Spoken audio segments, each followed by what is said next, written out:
Warren Hansen, and I live in Barnstable, and I have for many, many years.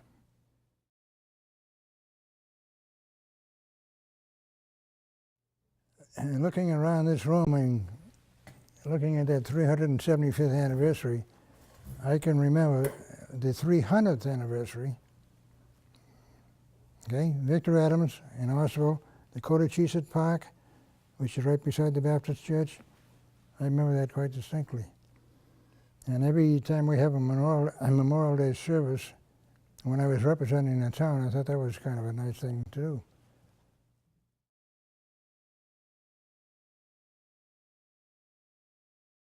Barnstable High School. I graduated in class of 1943.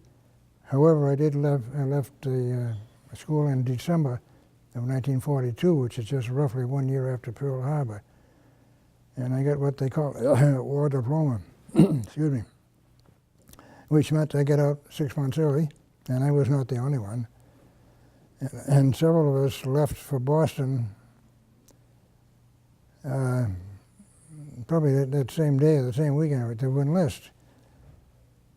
And everybody got assigned either to Newport or someplace like that, except me, and they sent me to the Great Lakes Naval Training Station in January. Talk about being cold. I joined the Navy. I had no question about that. Being a Cape Codder, it's either the Coast Guard or the Navy. And I don't regret it for a minute. And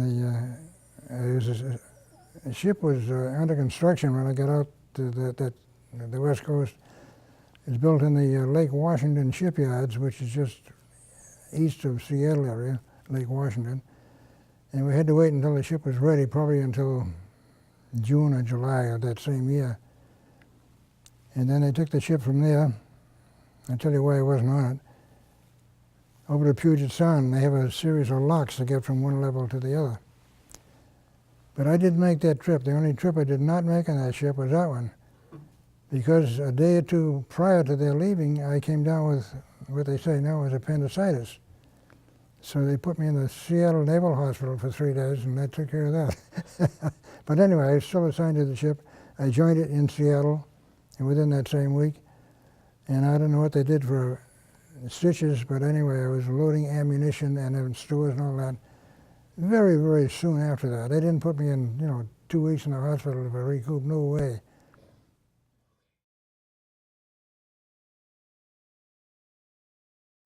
Yes. Tell us about that. Okay, and we left Seattle and had what they call a shakedown cruise in Puget Sound, which is around Seattle area in Vancouver.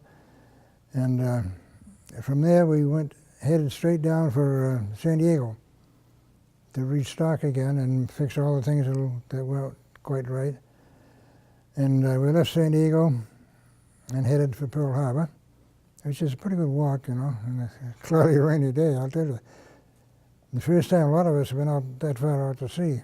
That's a long way. So we get to Pearl Harbor, did the same thing, stow it up a little bit, get some more ammunition. And of course we would practice firing all the time we were out there. And we left San Diego and headed for New Caledonia, which is New Caledonia.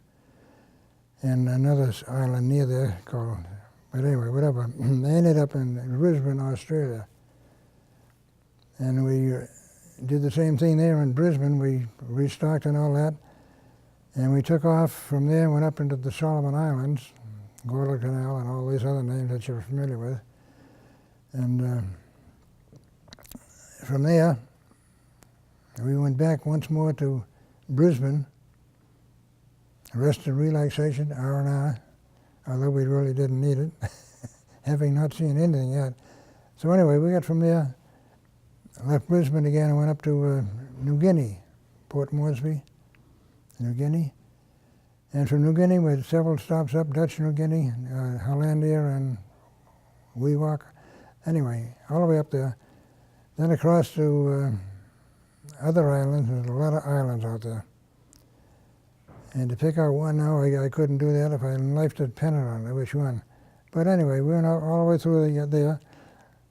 and out to the southern Philippines. And that one picture of the ship was taken roughly 200 miles due south of the most southern island on the Philippines, which is quite a unique thing, you know.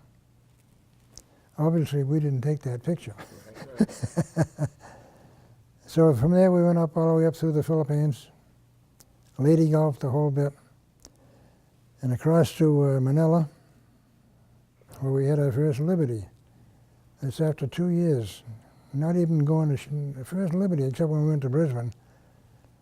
And that was kind of a mess, because a lot of, I won't tell you what the guys did, but they took them back ashore on the back on the ship on a cargo net. That'll tell you, tell you something.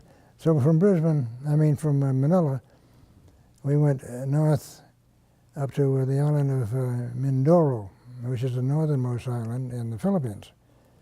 And that's where we had the biggest enemy attack on a convoy that anybody can remember. It went on for 3 days or so.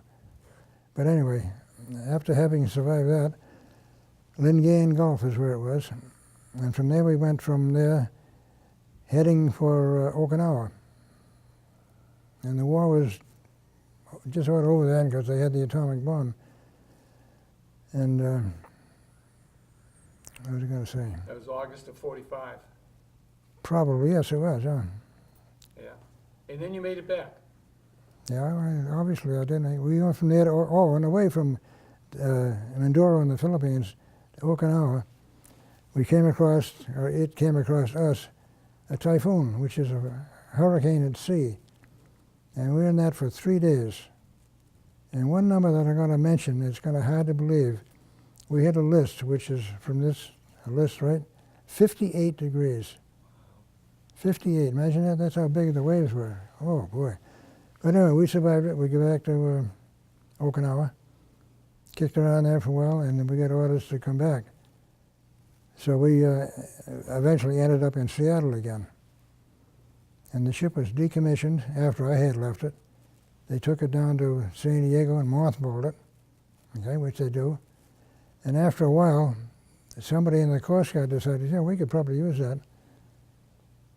So they negotiated a swap. They took the, not a swap, but a purchase. They took the ship, our ship, and made it a Coast Guard cutter, a Coast Guard ship.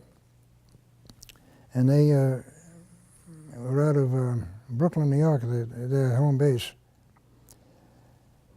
And their duty was up in the North Atlantic.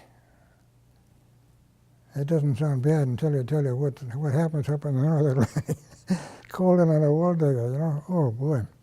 But anyway, I wasn't on it then. It was out there, stationed out there as a picket ship. And they would watch the planes coming over from Europe to the, the United States through Newfoundland and all. Yeah.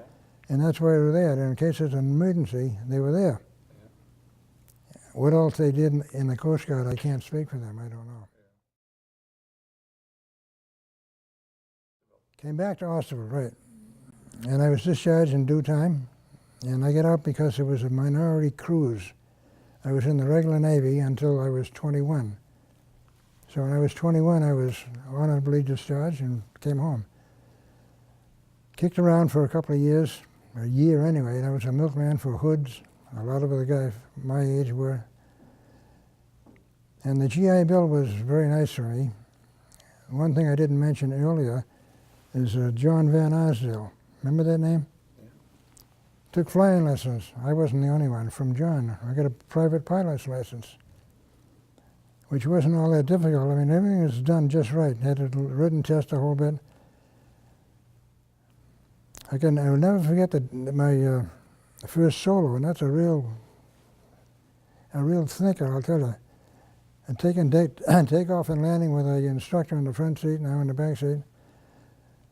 We pull up one time, he says, I think you're ready. He jumps out, he says, take it around. That's it. Not good luck, and this is what you're doing. Take it around.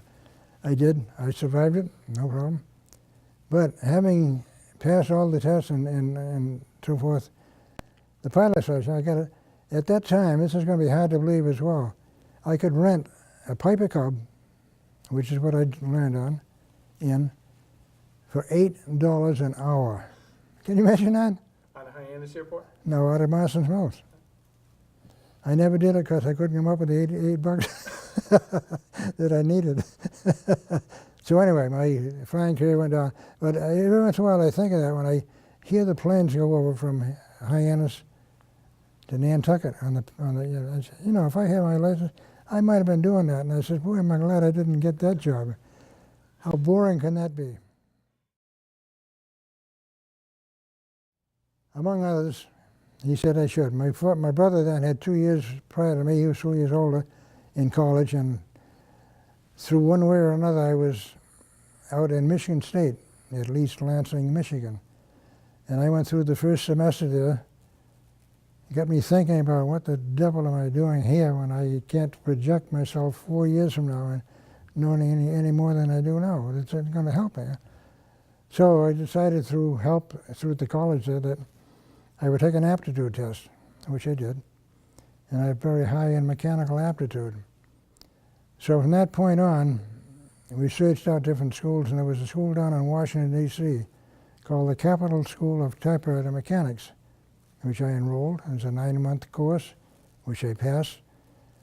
Came back after that, after several trips between Cape Cod and Washington in my little car.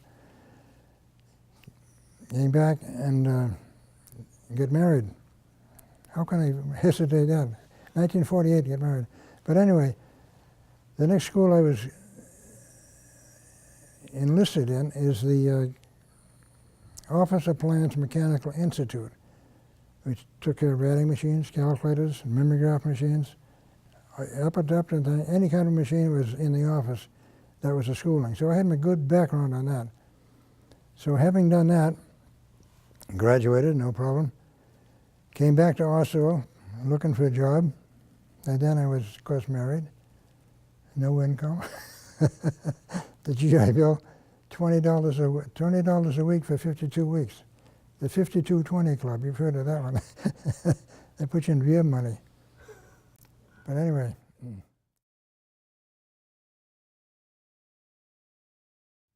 I did. Yes. Jack Gould was a son-in-law, and he's the guy that I corresponded with while I was out in Missouri. He's trying to line up the job before I got home, you know. And it was sticky for a while. I finally made the job. And Brad Tallman was B.L. Tallman, Royal dealer. He at the time was working in the shop at Missouri in Oslo, because he was an Oslo boy too.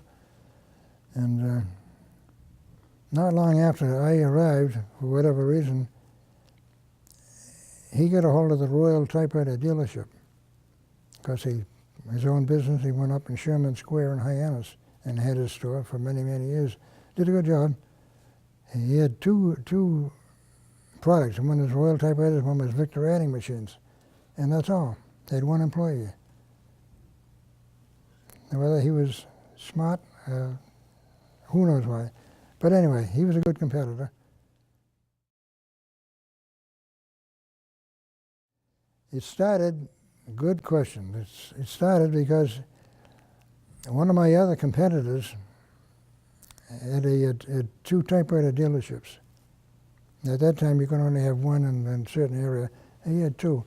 One he wasn't doing much with. And I found out about it.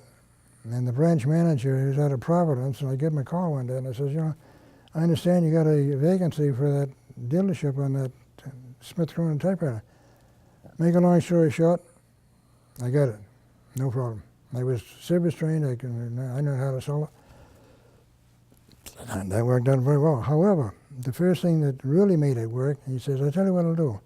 These typewriters are not cheap. I knew that. And you need a stock to work with. He says, I'll tell you what I'll do. I'll put you on a consignment basis. I'll give you half a dozen machines, and when you sell them, you pay us, and we'll go on from there, which we did. Never had a problem. And without that backing right there, that faith, they couldn't have made it. At any one time, the peak was probably between 25 and 30.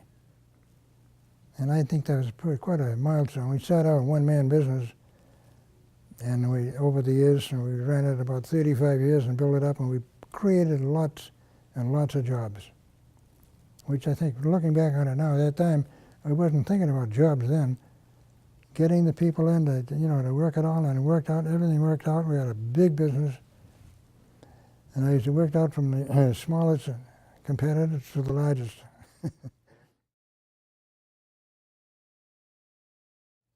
It's the #1 real estate commercial building in the village, no question about it. Every realtor and I talked to them all, said the same thing, absolutely the finest location you can ever have, which helped a great deal, a lot of walk-in. And having a good, I had to figure out a way to, how am I going to fill up that building, It was more than just typewriter. Well, as time went on, we picked up different lines like adding machines and calculators and the whole bit. And I like to think it was green eye shades and cuffs and we didn't quite get that far back. But anyway, we kept adding and adding, and finally office furniture came in, and we did a lot of that. And one thing while I think of it, we did a lot of traveling in the business. And that got me at the travel bug. But anyway, the first probably 5 years after I got one dealership, which is AutoX, made in Sweden. They had adding machines and calculators, and that was it. We had a national contest by population in my population area. It was ripe for me, I guess. So anyway, I won the trip to Sweden for a week in 1968. Went to Sweden for 2, which is quite a thing. Copenhagen, up and anyway, the whole thing. And ever since then, we've been traveling, business-wise. That's a leading question. I could have put my business in Hyannis. I tried once and it didn't work out. But well, at the time, I don't know what I was thinking, but the Meserve Company was there for many, many years in Barnstable, the only one. And I should have said to myself, if he can make it there, why can't I make it there? So I did. I mean, I didn't have any, I wanted to be someplace close to home. I like to think I could walk to work, which I did. And that's probably the biggest single reason. And after that, of course, I had the big building, I had a mortgage and all that. I couldn't move.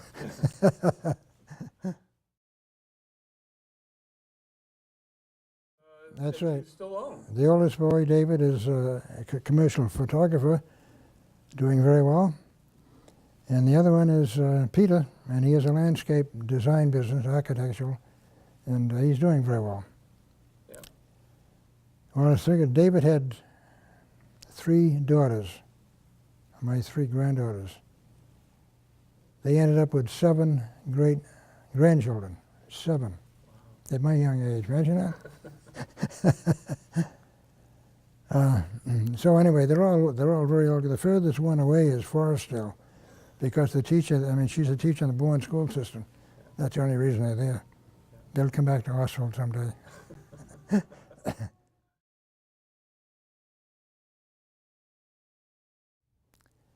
I have a pretty good sized lawn front and back of my house, and I'm busy with that. A lot of the time, I cut the grass, I do a lot of things.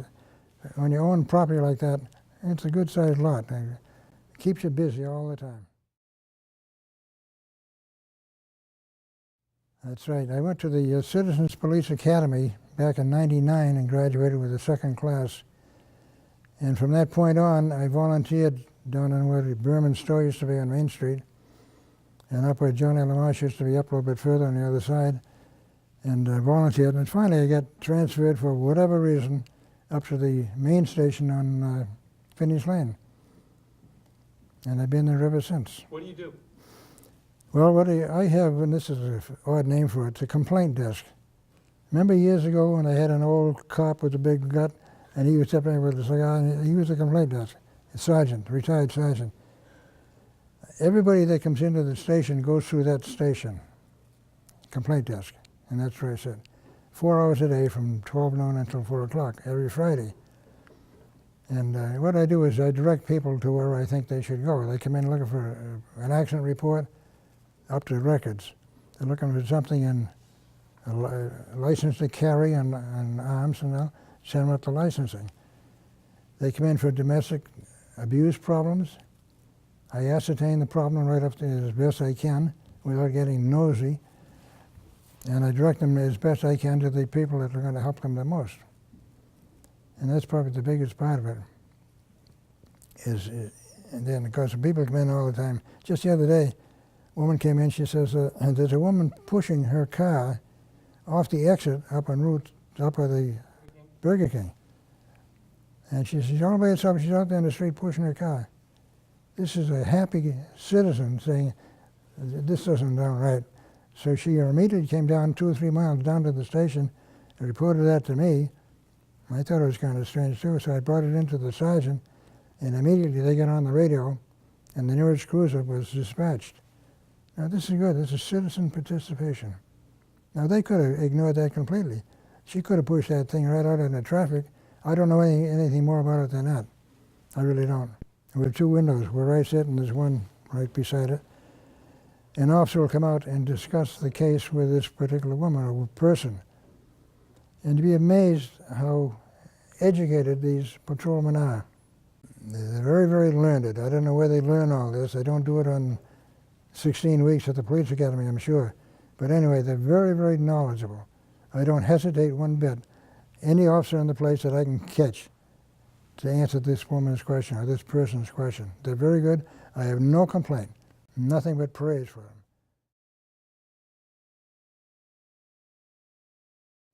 Okay, that's a good question. Having worked in my own business like that, I used to work 6 days a week. Most of our employees didn't work 6 days. They worked 5 days. My wife and I worked 6 days. I didn't have much to do, so I decided I'd try town meeting. So I used to go to the town meeting at the old Hyannis Theater. And from there, they went from there to the high school. And 2 town meetings a year. yeah, I'm sorry about this. 2 town meetings. One in April, one in May, and one in November. And they split it up, and they ran the town very nicely for several years. And I went from there to elected town meeting member. As long as they had that, I was one of those. And then after that, of course, we eventually get into the town council. Prior to that, I served on 2 charter commissions, town-wide elected, and I enjoyed that very much.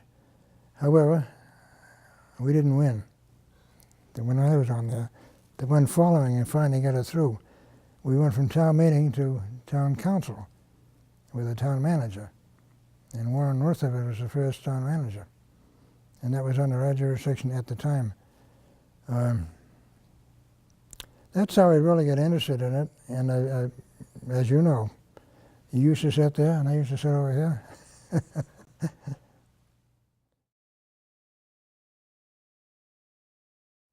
Betsy and I were one of 2 people representing the village of Barnstable at the town council level. And she and I ran against each other for the single seat when they changed that. They went from the big number down to a small number. I remember Tony Horner, her husband. He told me one time, he says, I'm glad you won. She was out too much, I'm glad you won. I said, okay, Tony, thank you. So am I. Don't tell her. But they're both gone now. I served for probably 5 years, maybe 6, whatever. Then I lost to Jane Esper, well-known name. I narrowed it down eventually to 2 reasons I lost. She had a women's vote, and she went out knocking on doors, more so probably than I did, and she got the women out, which is good. Secondly, I was pushing for the single fire district. Right now we have 5. I was pushing for that, which meant all of a sudden I got all the firemen against me. And they didn't vote for me either. So anyway, I lost the election, and since that time I missed it to a point, but not that I would ever do it again. I put in my time, I enjoyed it, I got paid, I'm all set.